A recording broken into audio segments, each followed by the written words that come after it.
Alors voilà, je m'appelle Dorian Amar, je suis ingénieur œnologue, vigneron, également écrivain et aujourd'hui je m'occupe pour une partie de mes activités de suivre et de développer un domaine agroécologique et en biodynamie ici sur l'île de Patmos, donc en tout cas la partie technique.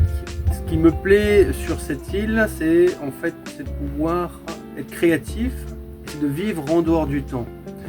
Parce que la plupart d'entre nous, on est pris dans un système où on est tributaire de pauses qui nous sont imposées, de moments où on doit aller, qui sont contre nature. Et c'est ce qui me plaît ici, c'est qu'en fait on peut s'exprimer. Je peux exprimer mon esprit est libre de pouvoir créer et développer le domaine comme il me plaît. Et à côté de ça, j'aime bien pouvoir partager ce travail. Il y a différentes manières de le partager. Je le partage aussi à travers mes écrits. Ce sont des écrits soit sur la nature, cette nature divine, soit sur des livres plutôt axés sur la spiritualité ou le développement personnel autour de la bête humaine. Voilà, ce sont des sujets qui me plaisent particulièrement pour pouvoir justement communiquer sur ce qui peut empêcher l'homme d'évoluer sur d'autres plans, et qu'est-ce qui le retient souvent trop sur Terre. Donc c'est ça, ce sont des sujets qui me plaisent et que je partage à travers mes livres. Voilà. Alors, ce qui est important ce qui retient souvent les gens à faire des choses qui sont magnifiques, c'est la peur. Et la peur, c'est quelque chose, c'est un frein pour bien des choses. Il faut comprendre qu'en fait, quoi qu'on puisse entreprendre avec notre cœur, on ne peut jamais vraiment tomber, et quand on tombe, on se relève toujours.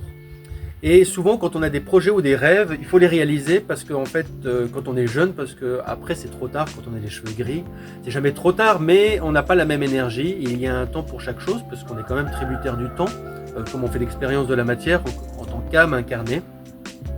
Et ce qu'il faut faire, c'est à un moment donné, c'est y aller complètement, se jeter dans le vide. Et c'est là, quand on saute, en fait, qu'on découvre souvent qu'on a des ailes.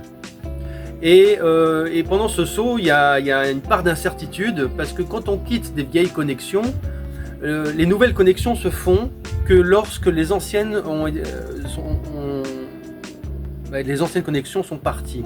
Il n'y a pas d'entre-deux, vraiment. Donc pour s'engager sur un nouveau chemin, il faut vraiment pas avoir peur de tout quitter.